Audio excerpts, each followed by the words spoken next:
想起来了，原来那天晚上你想弄死我。我那是不小心。所以你说你是不小心想要弄死我？哎，我意思是说我不小心。到底想说什么？好了，你在我这边耗了1个下午，你就为了跟我说这个？那我们是真的接吻了吗？不可能。你相信我，主编，你没有发现从那天之后你的生活就不顺了吗？就是因为你把顺利给了我，就是因为那个吻，一切都不一样了。怎么不一样？真的，主编，你信我吧，我那个朋友都说了。你想想你以前风光无限，你再看看你现在。信什么信啊？你出去啊！吵死了！出去！奥林匹克，你给我出去！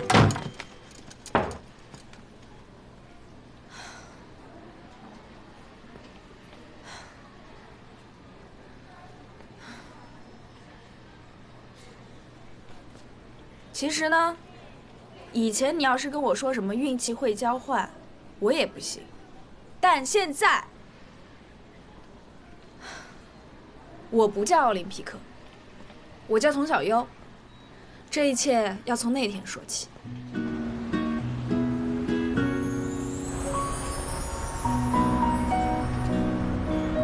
运气这个东西，陪伴着我们身边每一个人。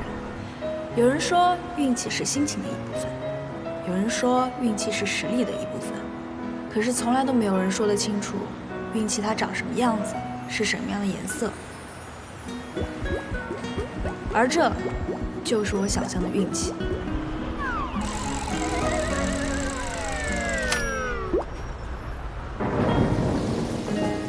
有的人运气好，这个人就是我的老板陆星辰。他的运气非常好，好到连续6年拿到年度最佳时尚人物奖，走到哪儿都是众人瞩目的焦点，在公司里更是呼风唤雨，叱咤风云。哎，前面施工呢，你们绕行一下，不好意思啊。而我的运气特别坏，今天终于赔给你了。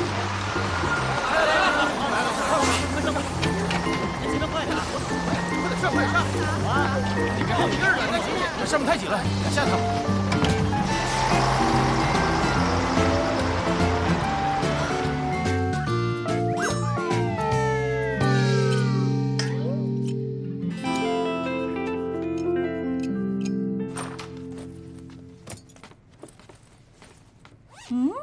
你决定主动去找你们主编了？我都在 check 2年了，主编都不认识我。我要给他看看我的设计稿。那我给你算算今天的运势。别算了，你算了10多年了，算来算去不就都那样？算算也没坏处。我得走了，我们主编9点钟准时出门。哎，发工资还早呢，少打车啊，慢点，别又摔跤。知道啦。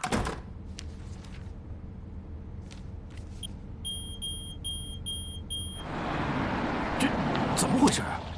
怎么停下来了？怎么了？这以前没出过这种状况。哎呀，我倒是常出这种状况，那怎么办啊，师傅？小姑娘，你先下车吧。啊？我这车也走不了了，你要不换其他的车吧？钱我也不收你了，好吧？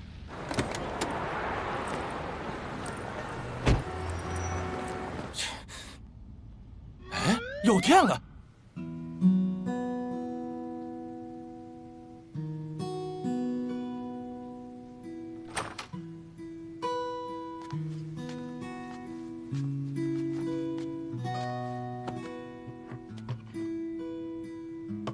我真的是打心里看不惯他，他又批评时尚圈，又批评模特圈。如果他真的够胆的话，主编，半个小时之后我会到楼下接您，接您去参加时尚人物。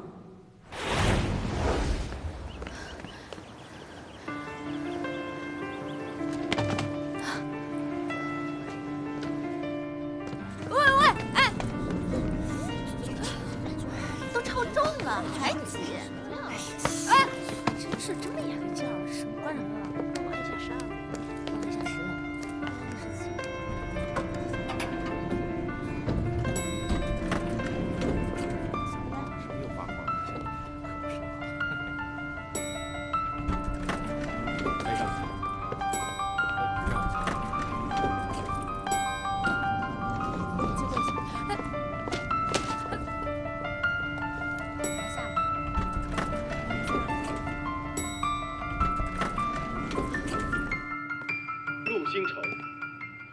真的够胆的话，你就来我们下一站 runway， 来对我们指指点点吧。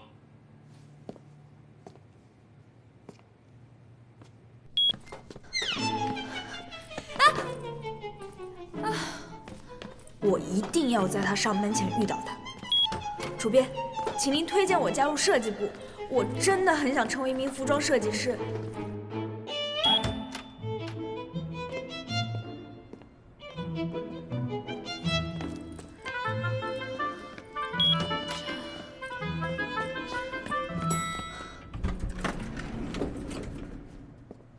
等我一下，主编。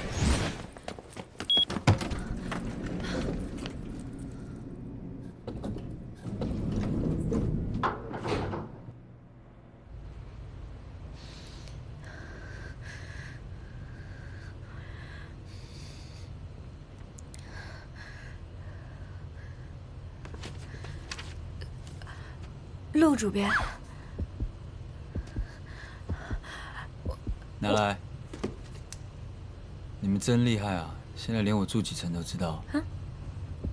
拿去。陆主编，我是陆主编，救命啊！闭嘴！我是那个。我报告，不要讲话。发生了什么？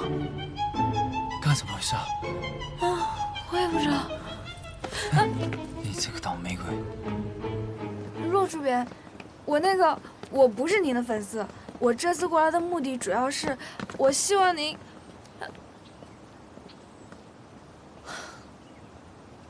我就是想让你推荐我当设计师啊！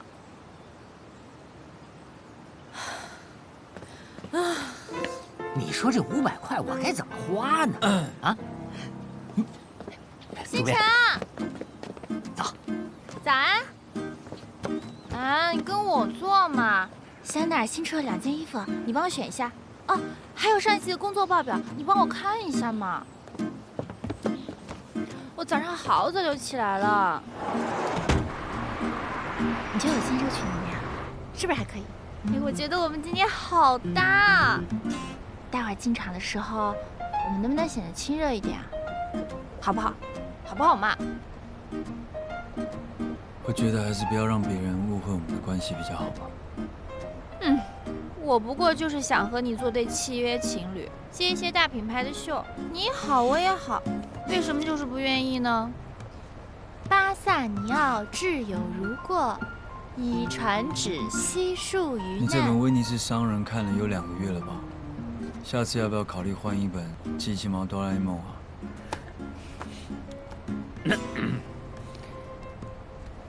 孙教授，Peak 杂志的主编陆星城是这次时尚人物的热门人选，您对此怎么看？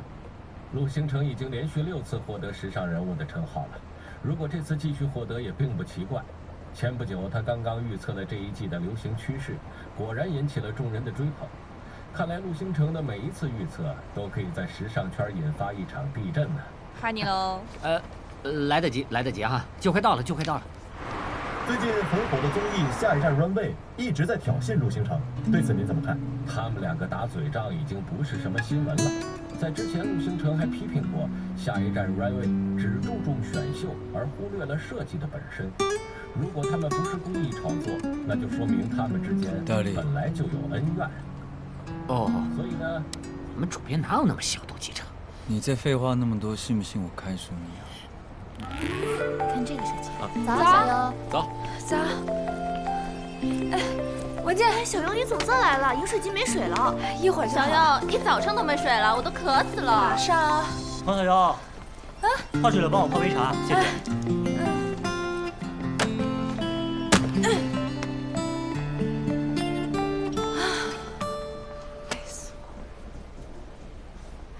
今天有点晚啊。部长，什么时候可以调我去设计部呀？小优啊，我这都是为了你好。那设计部就不是人待的地儿。你看我们行政部多悠闲自在呀。你看那谁，没事盘珠子，你要是去了设计部，还不得累死？可是部长，我的梦想是当设计师，我要做设计啊。我知道你的梦想，但是你在我们部门不是挺好的吗？你现在可是我们部门的主心骨啊！今年评选最佳员工啊，我一定投你一票。部长，2年前我进 Check 的时候，是因为设计部人满了才给我调到行政部来的。你说只要我表现得好，你就帮我跟人事部说。就是你表现得太好了呀！啊，其实呀，我已经跟人事部说过了，他就是想再锻炼锻炼你。报告我都写好了，你看看，只要时机一成熟，人事部一签字，这事儿就妥了。你呀，就能放飞自我，完成自己的梦想了。一会儿啊，帮我把这个送到办公室，我先去主编那儿看看啊。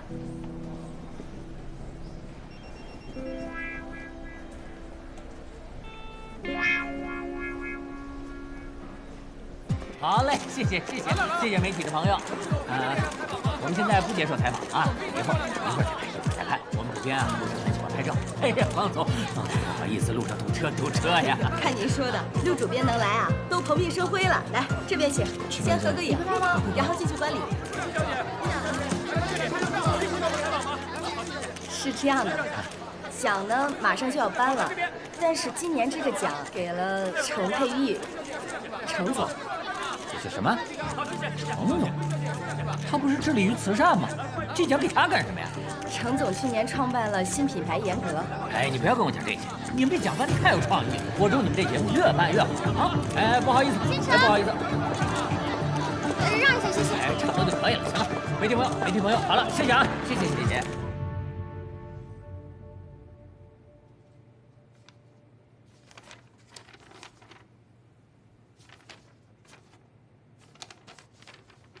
你这签名是真的还是假的？真的，当然是真的了。我今天早上刚签的。哦，主编今天早上刚签的。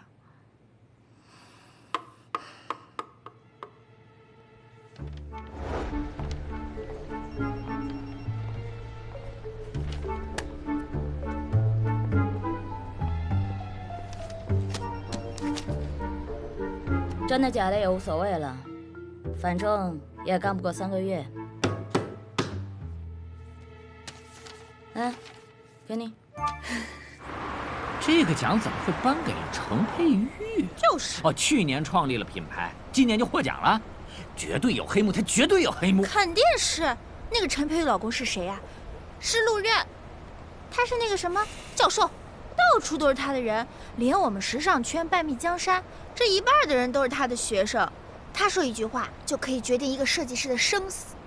大力，以后记得问清楚，他们2人的场合我都不参加，听到没有？好，放心吧，我打听过了，今天这个奖啊，他们2个就没来，替严格来的，听说是新来的艺术总监，叫陆延之。那个人一样。哦，严格会得奖自有他的道理。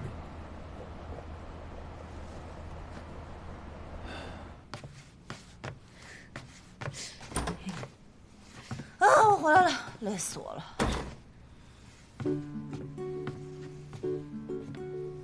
宵夜在锅里，自己去吃吧。怎么样？看来又没成功吧？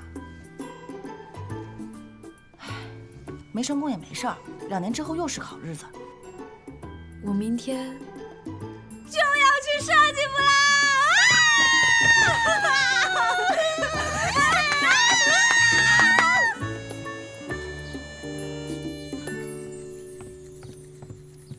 我先走了啊！我给你算上意识。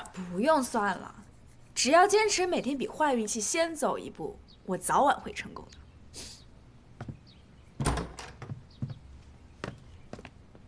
运气好不好不知道，心态是挺好的。快点！来不及了，为了你赶时间了。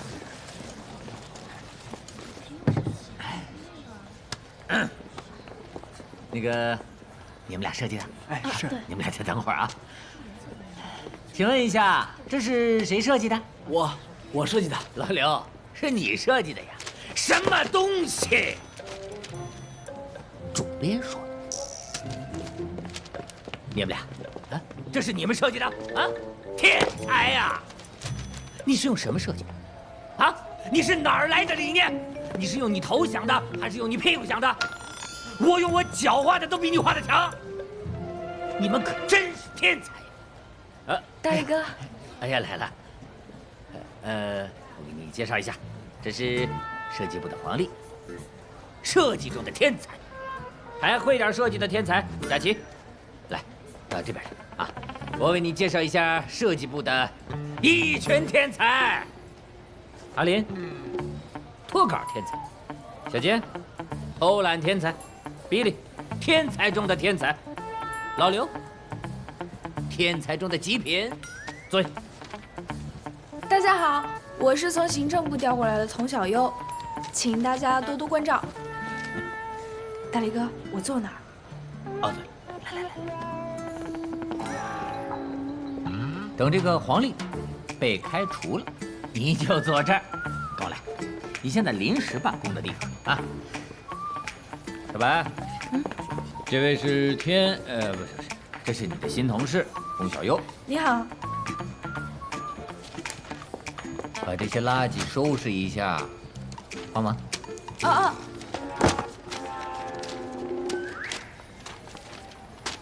小白，你们怎么都……我们设计部已经很久没有休息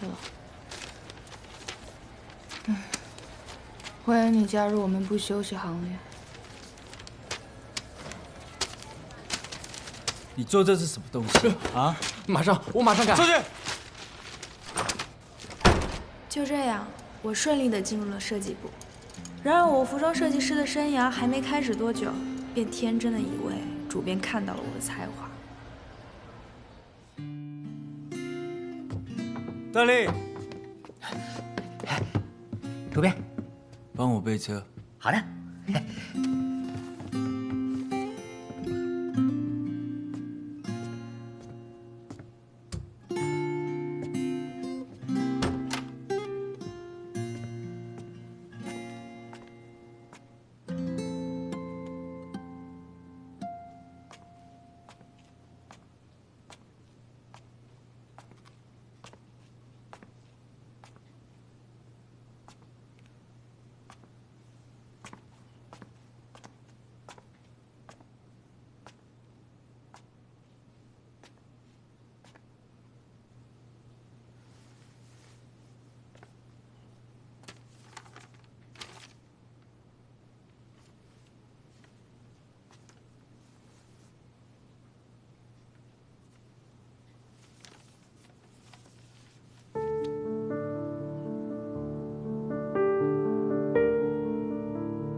主编，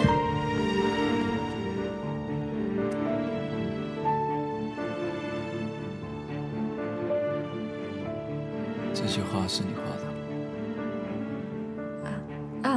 是啊。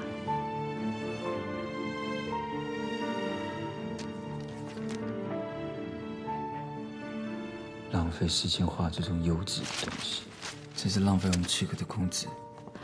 主编，你说是幼稚，那我相信它就是幼稚，但我想知道为什么是幼稚，哪里幼稚？让开。主编，我想变得更好，所以希望你能给我一点建议。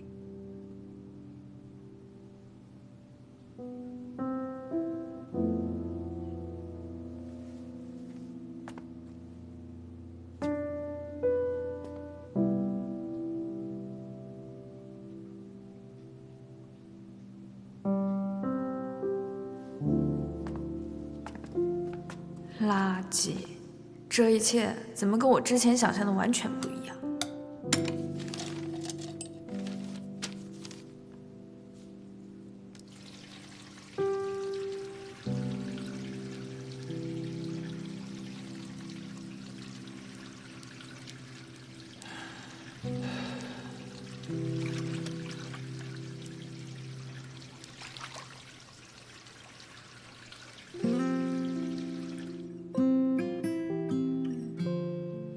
主编，我想变得更好，所以希望你能给我一点建议。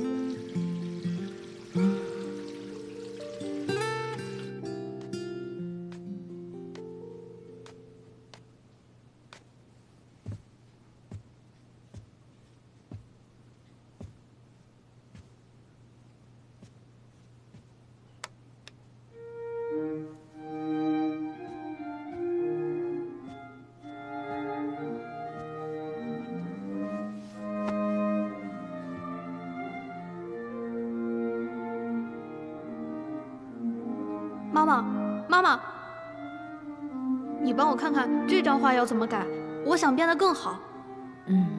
这儿特别好，你把这个地方，把手的结构再强调一下。好。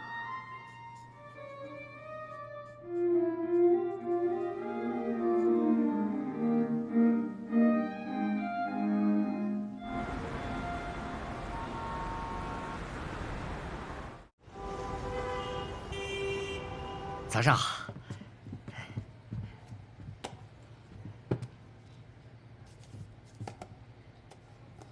啊，主编，你怎么把这么珍贵的2本书从家里带来了？难道是送给我？把这2本书拿去给童小优，请他马上看。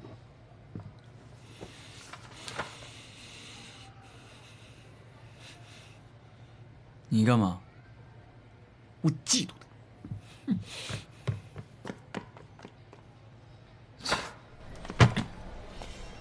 主编让你把这些书都给看了。哦，好。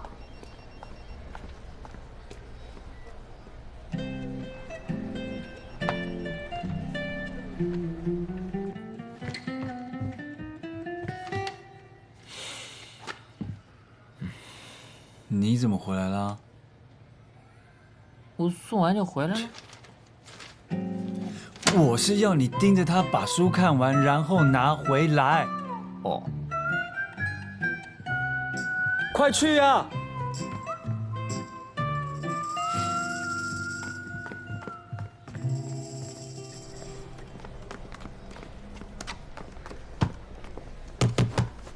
快看！我会看的，看完了我就还给主编，不用担心了。主编让我看着你看。不用这样吧，考试的时候有监考老师在旁边，谁都考不好。你就偷着乐吧，主编的书可从来都不外借。谁稀罕呢？他昨天还骂我设计幼稚。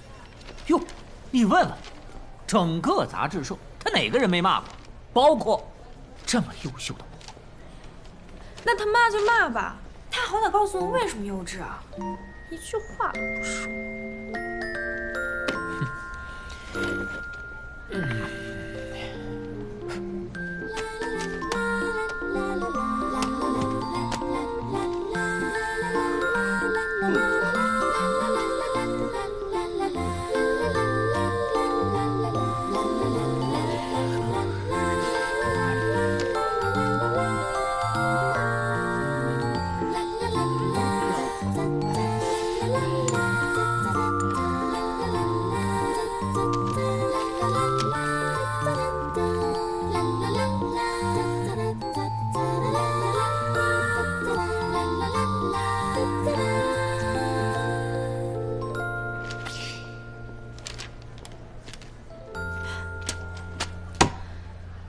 我看完了，主编说的没错，我设计的那些确实是幼稚。那要不要把你之前说的话转达给主编？那倒不用，你就转达一下谢意就好了。啊，还谢谢你啊，大力哥。不客气。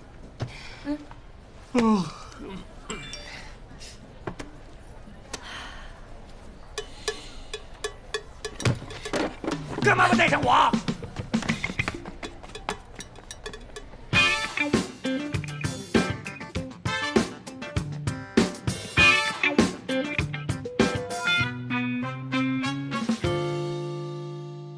我说了，我不是陆星辰。主编，你这个助理到底怎么当的？为什么八卦杂志打电话打到我手机来？我也没想到，八卦杂志也那么八卦，把那些照片都给发出去了。那我们要不要做一下？你现在既然有时间，你还不如去把仓库打扫一下吧。你知不知道这几次送来的单品都脏得要死？出去！主编，这是童小优看过的书。看完了吗？哦，他都看完了。他说这2本书啊，对他特别有提高。他觉得他自己前20多年设计的确实幼稚。他说让我转告您，他对您是感感激涕零。我来啦！清晨，有没有想我？有没有想我嘛？怎么了？你们在说什么呢？没有。哎呀，今天呢，我特意过来，因为最近外面绯闻传得很凶，我怕影响杂志的销量。但是，绯闻新闻不重要，最重要的是你的心情。我看看啊，今天还是很帅，还穿了红色西装，领子也好特别，心情一定超好的。你觉得我不知道这几天的新闻是你曝光的吗？温熙，你是我们杂志的首席模特，可不可以请你多用点心在工作上啊？好吧，你不喜欢绯闻，没关系，我还有个办法，给你看看啊。噔噔，你看，你看，像陆星辰这样的人，我真的是打心里看不惯他。他又批评时尚圈，又批评模特圈。如果他真的够胆的话，陆星辰，如果你真的够胆的话，你就来我们下一站 runway， 来对我们指指点点吧。但是你说这个主持人讲的不怎么样，一天天叫嚣你，我们去拿第一给他看。这个节目很火吗？超火的，现在超级多新的设计师模特都上这个节目，好多都没有名气，直接就变得超有名，都比我差呢。对，我听说了，我想去综艺，它的播放量在。好，我让你去参加这个节目。真的？大力，我真的可以去吗？你当设计师吗？你去跟童小优说，请他以设计师的身份代表我们杂志社参加这个节目。啊？这已经是第7遍了。陆星辰先生让你以设计师的身份代表本杂志社去参加下一站 runway， 不会有第8遍了，加油！当时我感觉我的运气槽从来没那么的饱满过。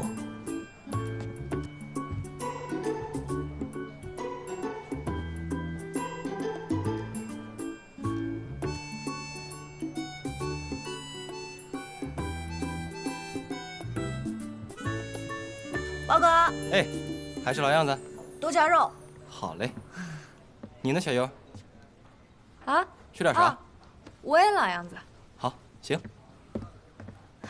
还没缓过来？我觉得我这次是时来运转了。你知道我模特是谁吗？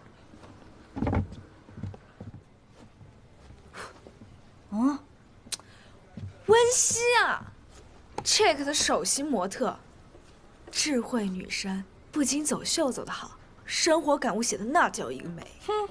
哎，我看你们主编对你这是下血本了。为了给你运气加成，是不是还得亲自去现场？我觉得我现在好像在做梦一样。从14岁起，你不是一直在做梦吗？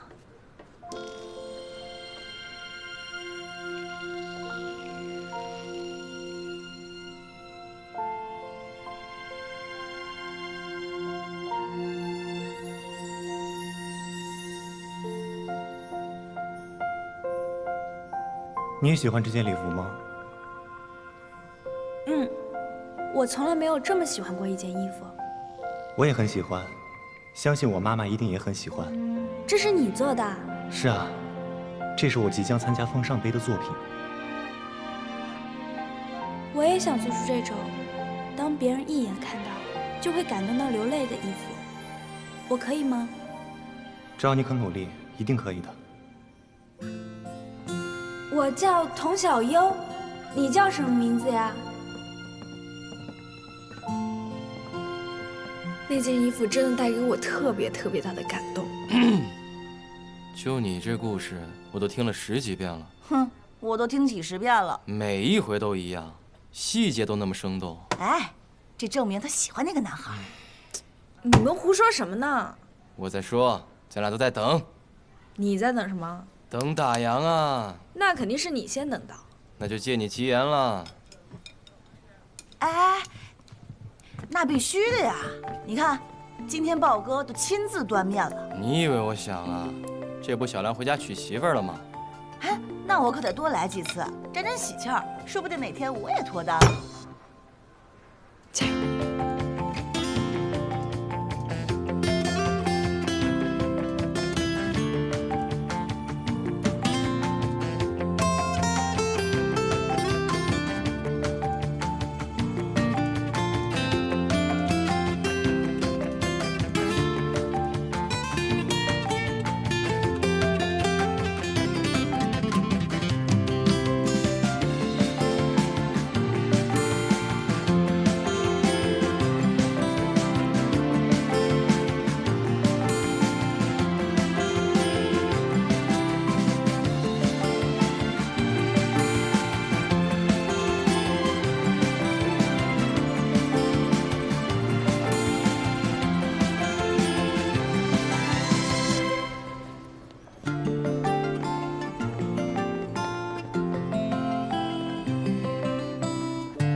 您是哪个公司的？啊，我是这次的参赛选手，我叫童小优。哦，你好，很幸会，这是我们的工作区，请跟我来这边好吗？啊，好，跟我来吧。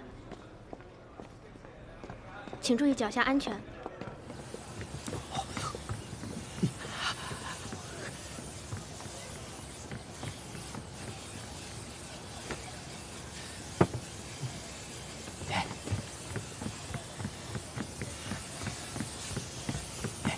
主编，下一站 runway 就要开始了。那我们是不是要下去看一看？在这里看。在这儿怎么看呢？走，明白，我去办，马上就去办。观众朋友们，大家好，我是你们的老朋友牧羊，欢迎来到下一站。那在节目开始之前呢，我们向大家重温一下我们的赛制，由上一期的冠军来首类，由其他的设计师来攻类。接下来，最激动人心的时刻就要到来了。别剪了，这点线头在镜头里根本就看不见的。再说，今天这件衣服我帮你穿，你一定会赢的。衣服不重要。是温熙小姐，但你别忘了，这可是个设计比赛。好吧，衣服还不错，我喜欢，帮你赢。我们刚刚欣赏完我们的擂主刘大奇先生带来的作品，真的是让我们眼前一亮，深刻难忘。下面，让我们屏息以待，我们第一位挑战者童小优和他的作品。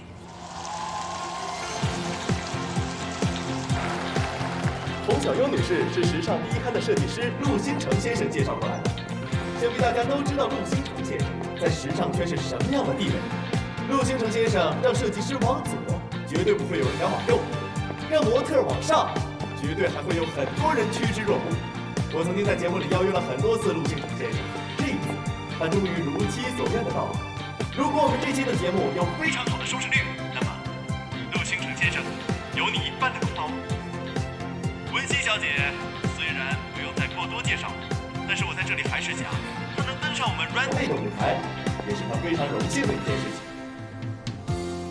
童小姐，您的这件衣服设计有没有什么特别的意义想跟大家分享呢？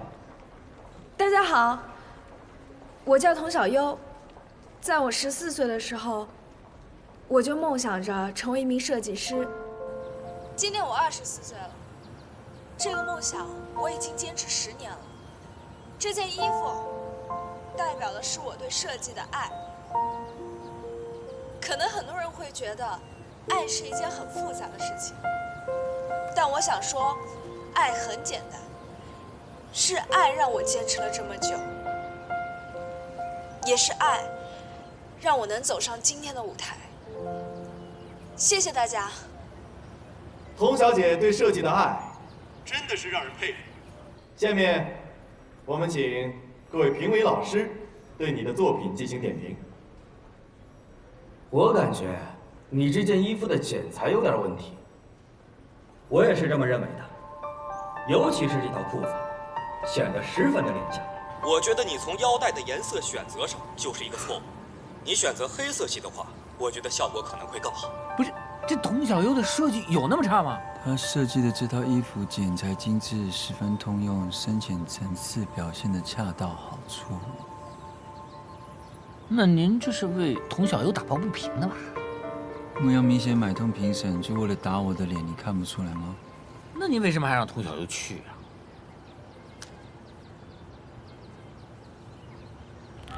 接下来，有请我们下一位挑战者陆延之先生，他带着他的作品即将登上我们的舞台，让我们拭目以待。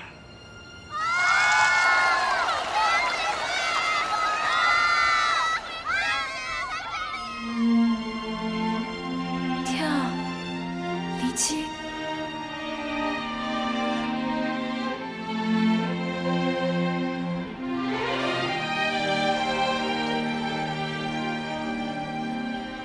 是他。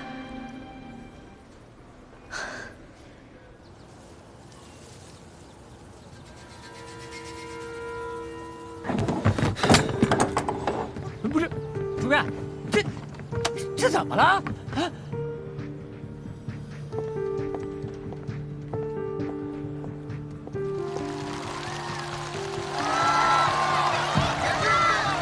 听说您是刚刚回国，请问为什么刚刚回国就来到了我们 Runway 这个节目呢？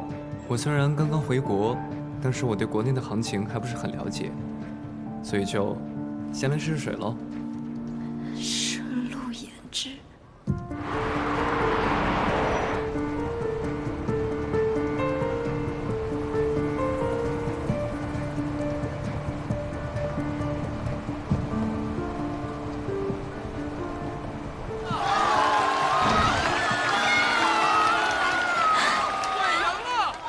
下面，让我们的5位评委为童小优打出你们心中的分数。0分，0分，0分，0分，5个0分。童小优女士，你也不要气馁，5个0不代表什么，人生都是从零开始，所以继续加油。谢谢大家收看本期的 Runway， 下期再见。简直就是我职业生涯的耻辱！赶紧把衣服脱了。Well， 小优女士，真的是非常感谢你能来参加我们的节目，没有你们的参与，我们这一期的收视率肯定是爆不掉的。哦，陆设计师，恭喜恭喜！您的作品真的是非常惊艳，但是想不到，声名海外的陆任教授的儿子却奉行拿来主义，真的是令人大开眼界。穆老师，你该准备了。OK， 加油！拿来主义。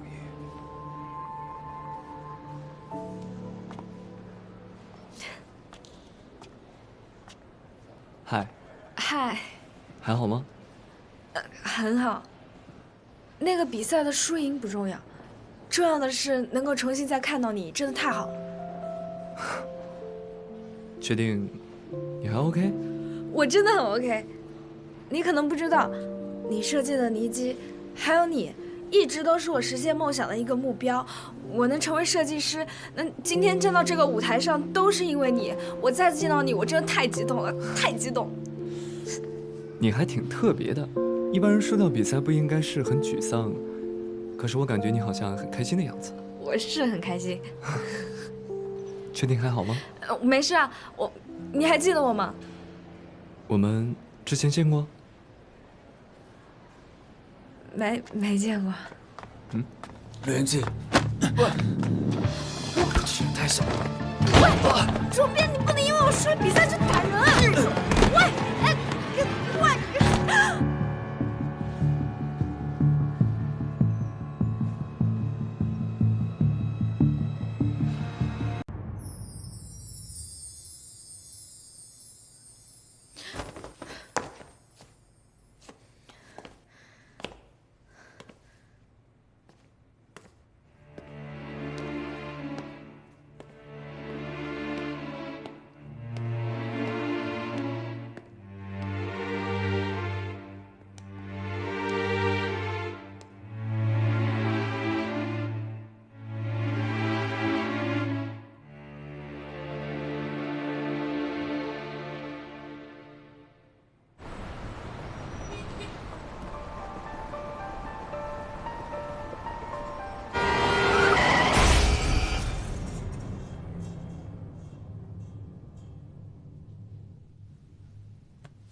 张姐，麻烦您去我房间把我桌上的袋子拿过来，谢谢。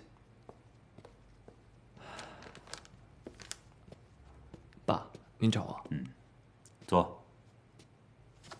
你在 Runway 的表现我已经看到了，几个评委也是我的老朋友，他们对你的表现也很认可。好的，爸，我会继续努力的。你设计的那件礼服，我倒是觉得这件礼服十分的精彩。妈，你觉得呢？爸，那件礼服您是有什么意见吗？还不错。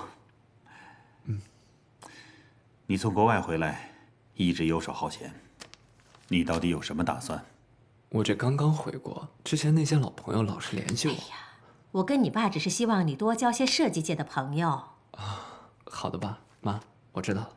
严格呢，是去年我跟你爸一起创立的新品牌，这时间虽然不长，但在业界的口碑还不错。你看呢，我跟你爸现在年龄越来越大了，所以现在决定把它交给你来打理。陆任，你说是不是啊？那你好好做吧。好的，爸。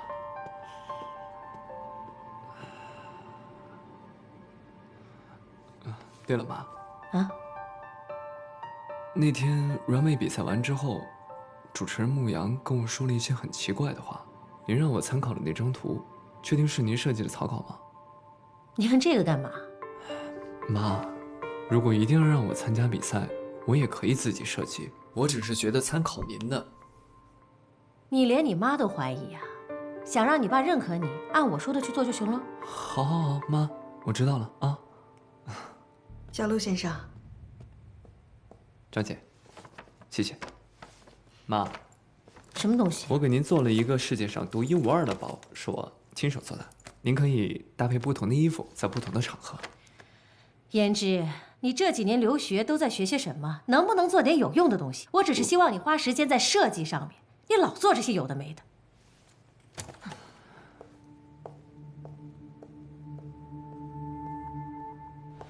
走吧，你说什么呀？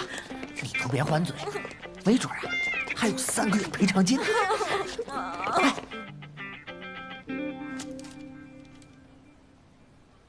你知不知道你为什么会得5个0？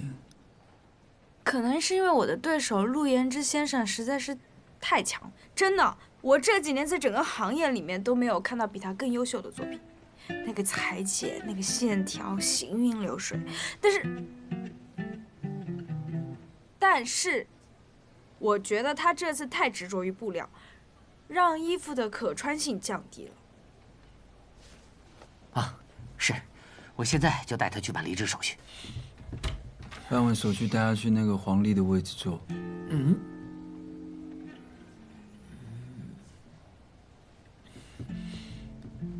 主编，您的意思是？从今天开始，他就是我们主编办最小的助理。啊？就是鄙人的手下。你之前给我那个调令是假的，今天我给你一个真的。5个0，以后就叫你奥林匹克。奥林匹克？哦，主编，我想您可能是太忙了，不记得我的名字。我是有名字的，我叫童小优。不好意思，打扰了，主编，打扰了。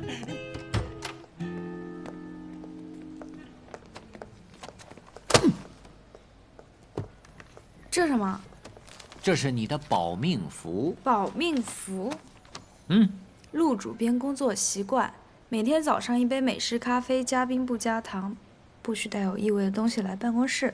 每一个物品都有严格的位置，不许随便挪动。饭后1杯热。我是来上班还是来坐牢啊？哎，说对了，这是你坐牢的编号。奥林匹克就奥林匹克吧，起码听起来还挺有体育精神的嘛。我跟你打个赌，你干不了1个月，你信吗？我就擅长跟麻烦比耐力。奥林匹克，叫你呢。哦，编，你树逼！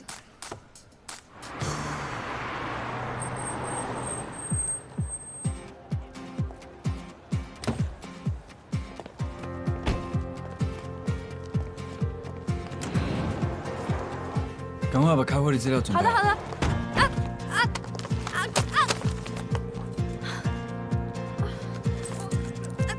你是白痴吗？大力哥，大力哥，你帮帮我！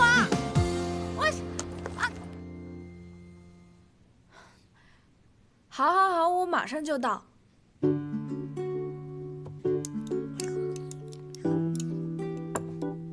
送你的。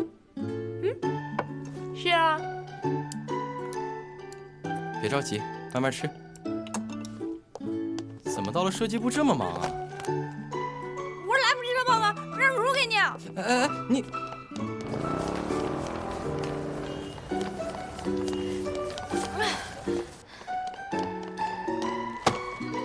奥林匹克，把样衣取回来。好。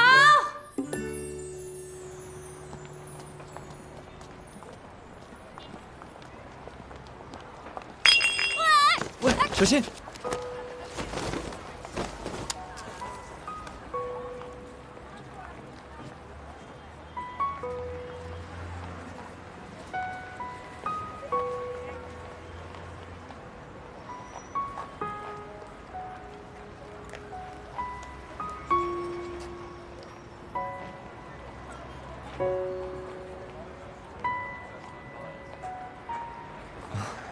小心一点。不好意思，你怎么在这儿呢？我在这儿上班。我在严格上班，今天第一天。这么巧？嗯。那，怎么拿了这么多衣服呀？这对我来说算少的啦。啊。哇，这是你的包啊，真好看啊！你这个包。谢谢，这是我自己手工做的。手工做的？嗯，喜欢吗？送给你了。不用，你太厉害了吧！这么复杂的工艺都能做出来。这是你们 Check 的最新设计吗？对。这个面料，你知道这个面料啊？这个面料是1945年的时候由法国研制而出的，当时都用作军用物资，后来在巴黎时装周上被设计成了女装，轰动了全球呢。还有啊，这件。这件我知道，当年张骞出使西域，带去了中原文化，而且还把丝绸技术带到了中亚国家。这上面的印花呢，就很有早期中原文化特色。这应该是当时中亚国家受到了中原文化影响后的产物。真没想到你对布料还挺有研究的呀。没有你了解。其实之前出国的时候，我学的不止设计，还研究了一些布料。你出国了？嗯，差不多在10年之前。怪不得从那以后我就没见过你。你见过我？哎，等一下，不好意思，我现在有点事，我下回再跟你聊啊。嗯。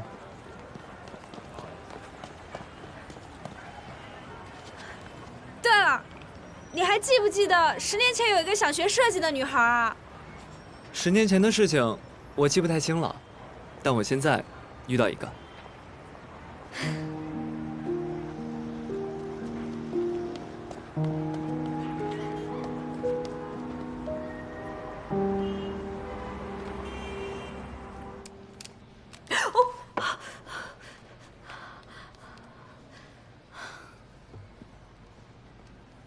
遇到这个傲娇贵真太倒霉了。让开！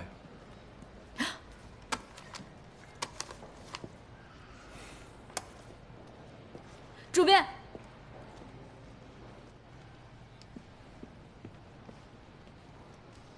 你可不可以多分配给我一些跟设计有关的工作？我真的很想成为一名设计师。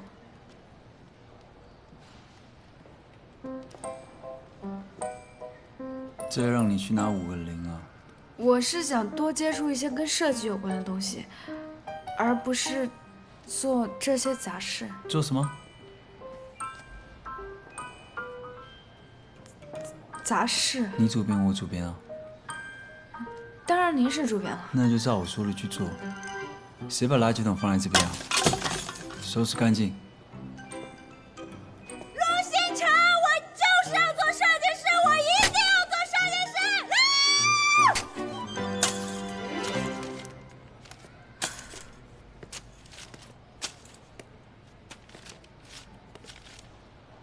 奥利米克，这是这一期的样稿，看完给我感想。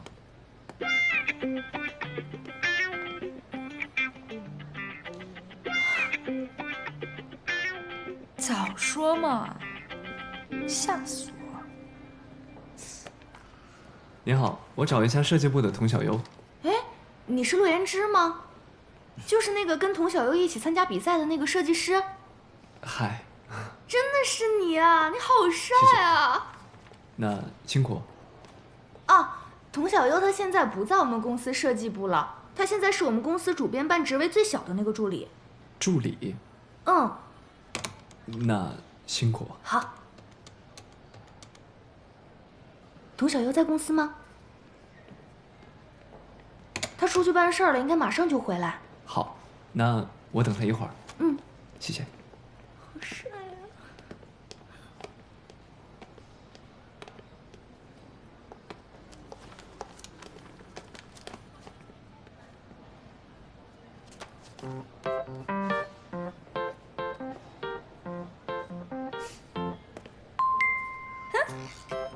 陆言之，你怎么来我们公司了？跟我们杂志社有合作？怎么可能？我来肯定是为了你啊！为了我？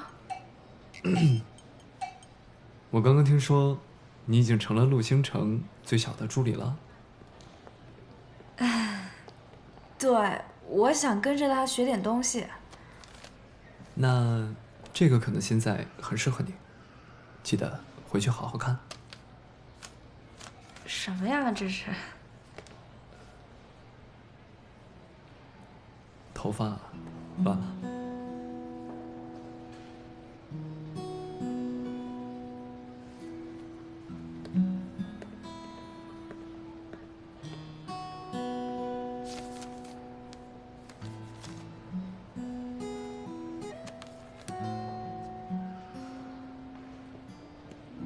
哎，这是什么？这是主编让你整理的资料，这么多？今天晚上就得交给他。有这么剥削人的吗？如果你有什么意见的话，你可以去找他提呀。我要是敢找他，我不早说了。你知道有多少人想看到这些资料吗？有多少人想为我们的主编服务吗？这是你的荣幸。谁稀罕啊？我现在可是块香饽饽。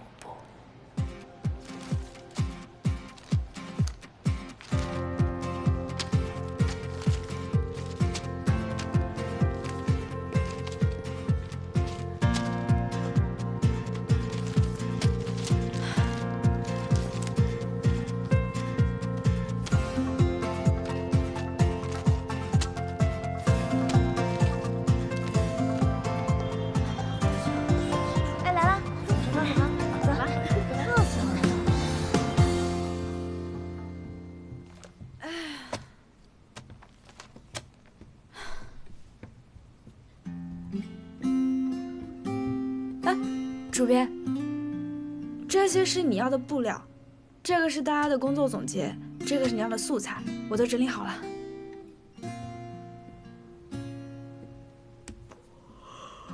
你要是困的话，可以抽自己2巴掌。把那些拿过来给我看。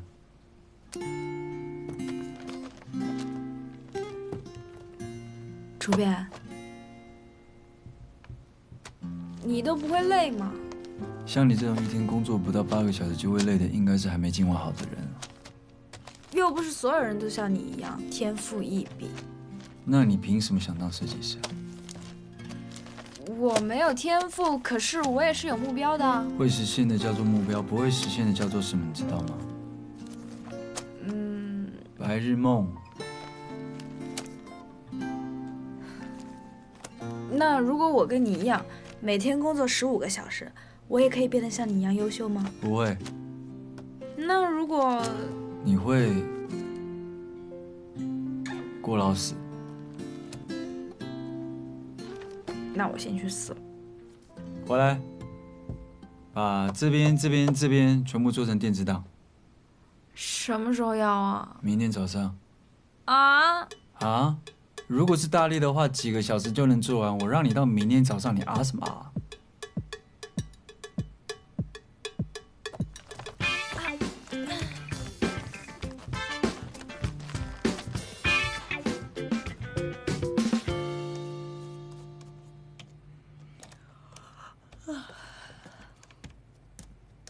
都几点了，你怎么还不睡啊？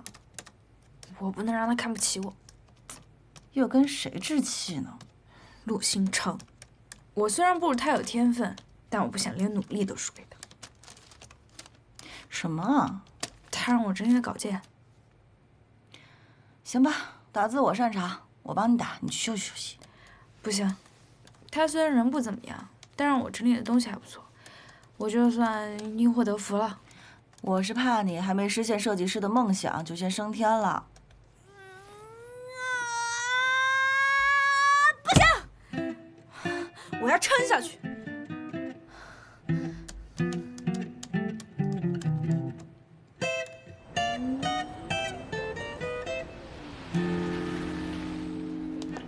早。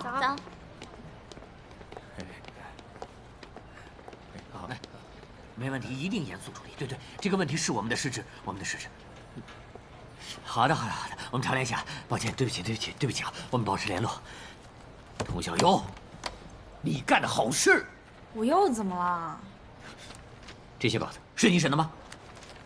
是啊。这些稿子涉嫌抄袭，你没看出来吗？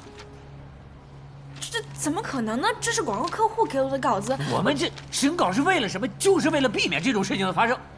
好了，现在复印了一半，如果停业，你知道损失多大吗？现在社长都知道这个事情了。社长都知道了。奥林匹克，你自求多福吗？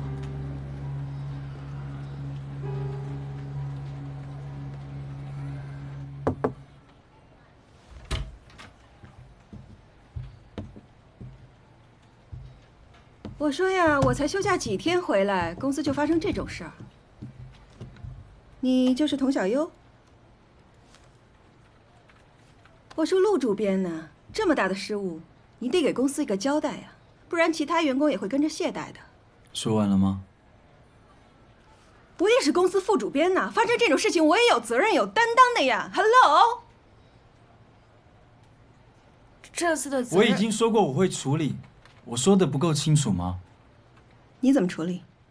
这次的责任都在我。二位能给我一点时间，我一定会负责到底。好，我听听，你想怎么负责到底呀？我们的稿件中不是提到了设计吗？我想我们说不定可以去采访一下这个行业的权威，比如说陆任教授。哎 ，Good idea。如果你真的采访到，你如果想要跟我撕破脸的话，你继续说下去啊。我说陆主编啊，你这是怎么了？为什么每次提到采访陆任你就这样？难道够了？我不想听。这个提议很好，但等你当了主编的时候再来说吧。我可不想当主编，这种压力啊，谁受得了？你说是吧？还有事吗？出去吧。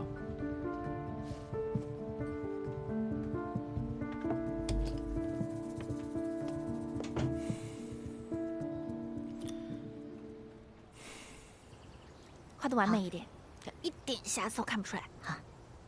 哎，希姐，为什么还不开除了那个童小优啊？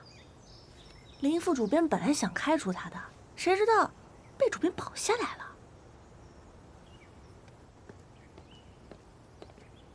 清茶，我在这儿。主编好，主编好。陆主编好。清茶，怎么样？好看吗？是不是超美的？我美吗？风衣那套怎么没有拍？真的太热了。这样吧，让你的小助理来帮帮我，好吗？好不好？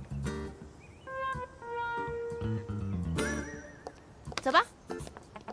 化妆师他的妆要盯一下。哎，好，知道了。这几双鞋子都不好看。往左边一点。你过来，过来。你现在去 All High Love， 把那双最好看、最新的高跟鞋给我买来，我要银色的，听见了吗？我不会去的。你为什么不去啊？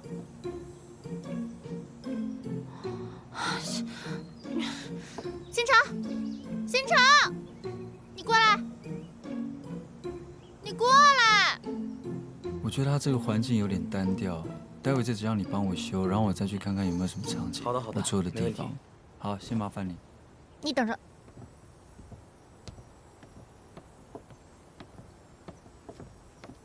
我让他帮我买双鞋，他都不愿意，是我拍摄的高跟鞋。我来是跟主编一起工作的，并不是来给你跑腿的。哼，你看他什么态度？你说话，你说话！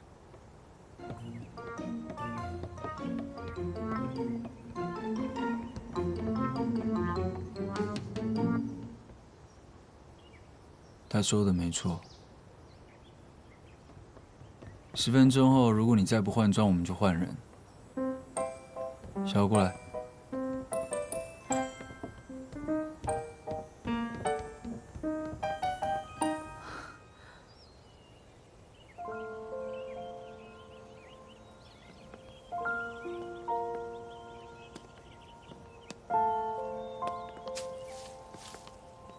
主编，我给你添太多麻烦了，要不你还是别让我当你助理了。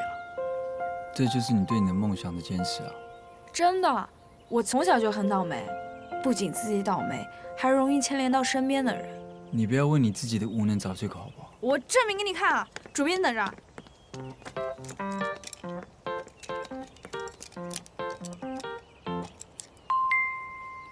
下签。下签，还是下签。主编，不是所有人都跟你一样一直鸿运当头，有的人一生下来就是很倒霉啊。我出生那会儿，医生忙着抢救我妈，把我忘在外面，差点冻死了。我这么做，纯粹就是为你好。我告诉你，你这人就是智商不够。都什么年代，你在讲什么话？下签。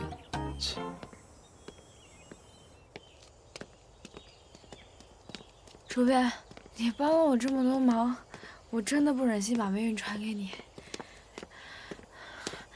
你不要等。哎！你在干什么？你怎么了？啊？你没事吧？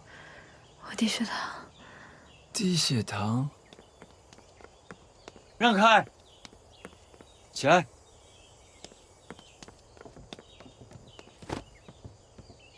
什么情况？他怎么了？童小妖，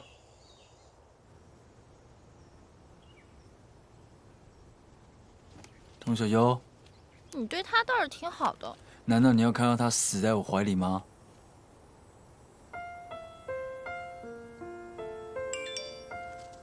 没事儿吧？主编，我们该走了。我还不能走，我要等童小优醒过来。可是客户发布会就要开始了。我主编，你主编。低血糖是我的老毛病了，但已经很久没发作了。那次还好有主编。你记得？明天早上啊，明天早上那个 Oh Hi Love 的设计师帮你约好了。还有刚刚，谢谢你。赶快回去收拾东西。哦，好。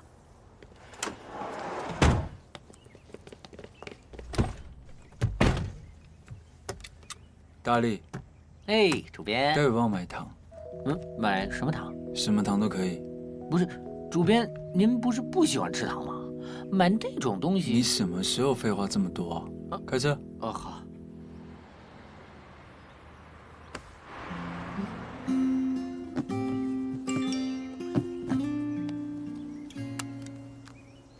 把我歪到口袋里的项链放在办公桌上。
找什么呢？我找找你的小熊熊。我去找个朋友。朋友？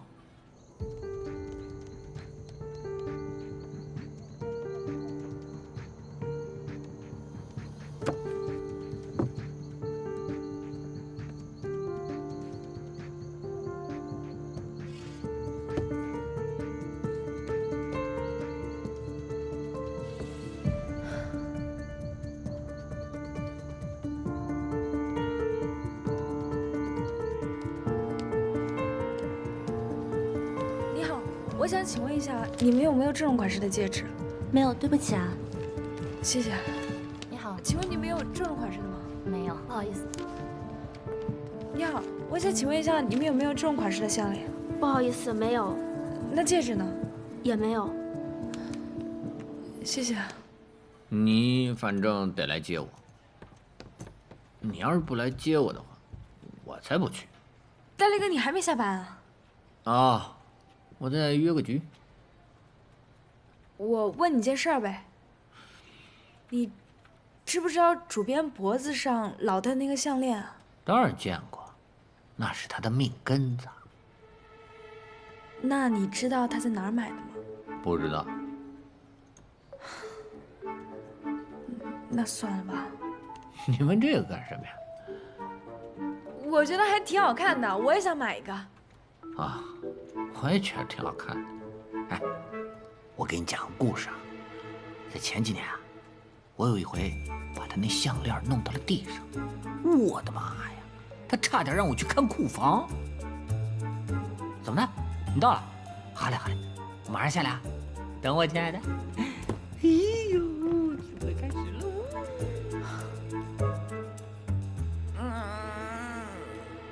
我太难了。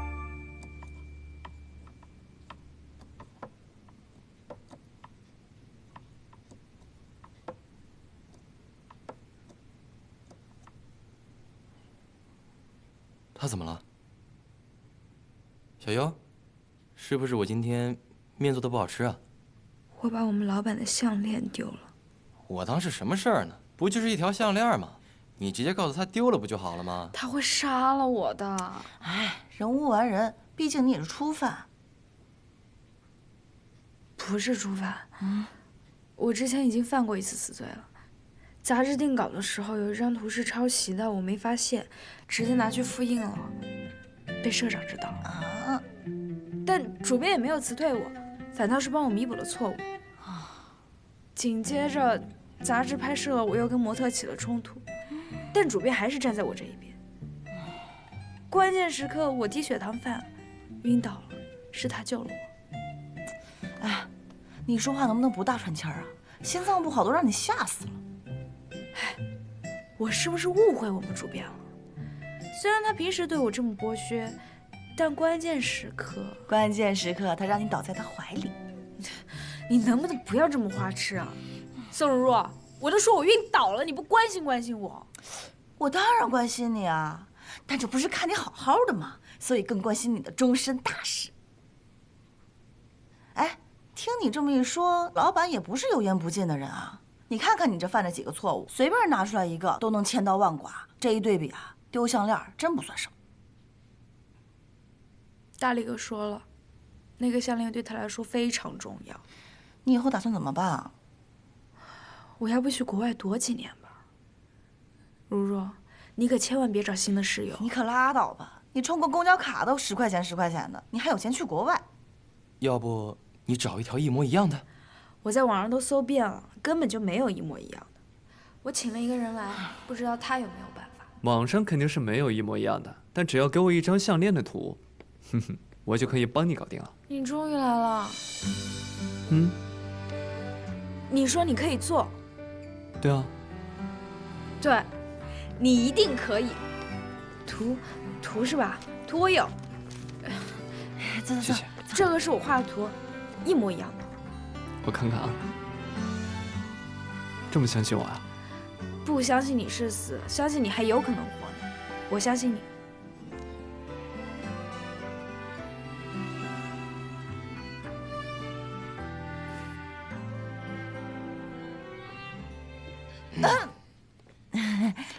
这位先生，你好，我叫陆言之。啊，宋如如，小月的室友。你好，你好，豹哥，面馆老板。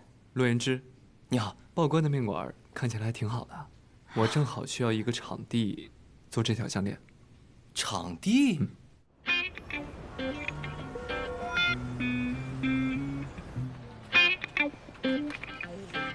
奥林匹克。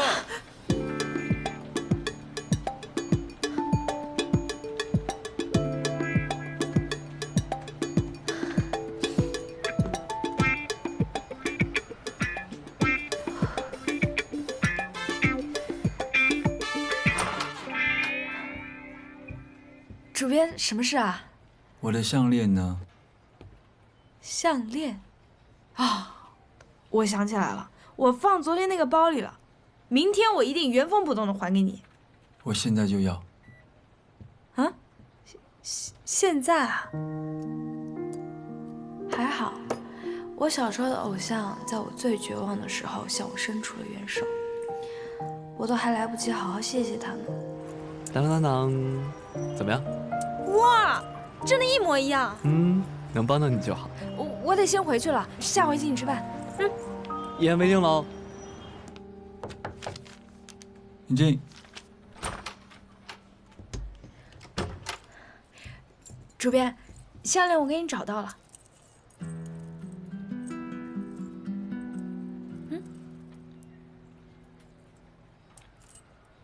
在哪找到的？我在家里找到的，放包里了，我给忘了，找了好久呢。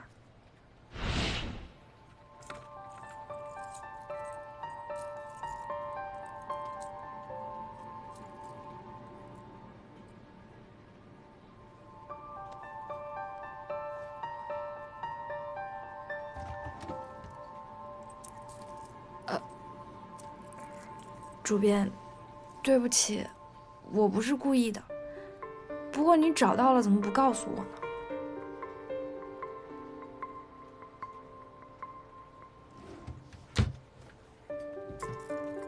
我为什么要告诉你啊？啊？你是谁啊？你还不明白你错在哪里吗？我错在不该粗心大意弄丢你的项链。你做错事不主动承认错误，你还想说谎，这就是你在工作上的态度啊。第二，你居然敢造假，你知不知道我们这行最忌讳的是什么？抄袭。我真的是傻，我明明已经给过你第2次机会了，我居然还会再相信你。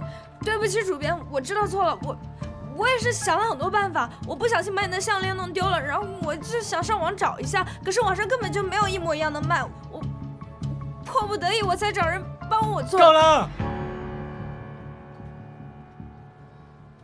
你被开除了。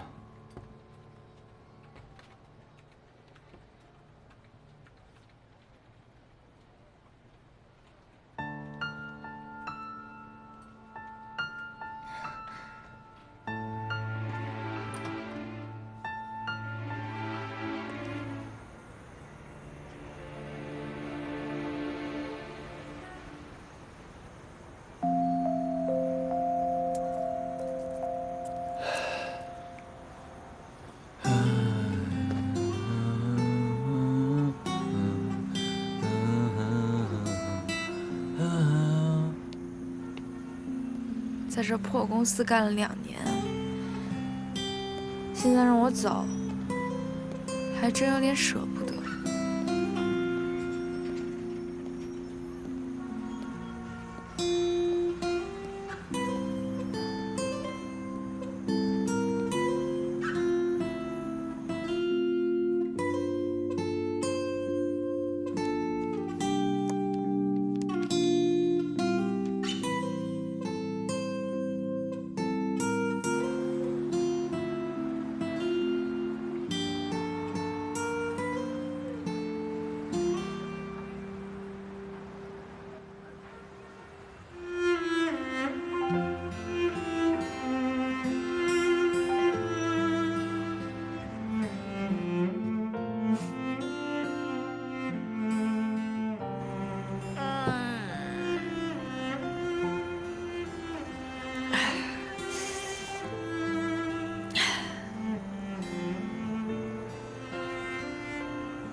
有的人说，这个人生啊，就像一杯茶，越泡越淡。那我的人生，是不是一杯苦丁茶？不仅一开始苦，还老有人往里面添茶叶，越来越苦，我太难了。我这倒霉的人生要什么时候才能结束啊？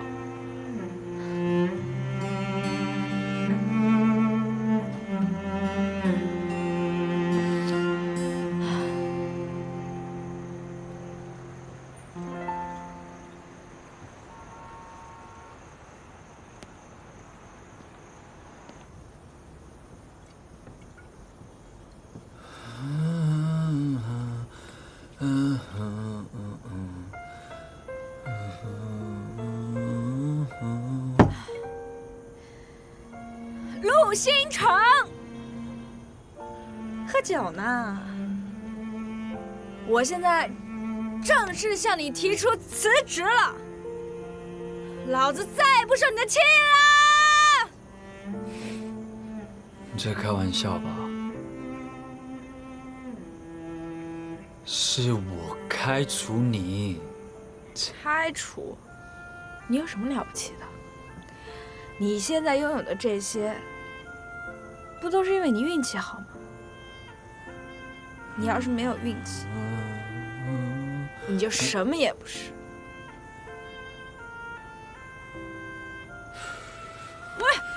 我成功靠的是实力。你工作的时候我在工作，你在睡觉的时候我也在工作。放开！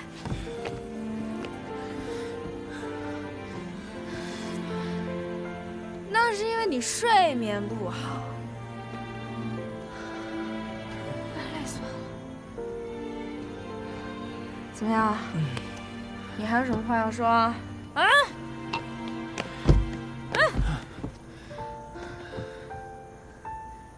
一年有365天，我都没有休息过。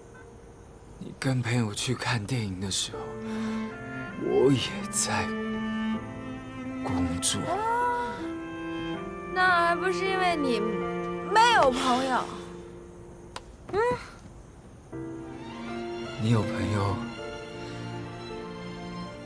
你有家人。放开！那都是你们这些失败的人为失败找借口。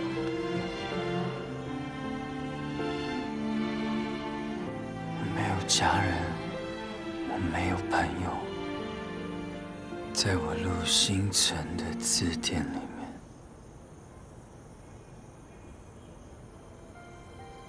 没有运气。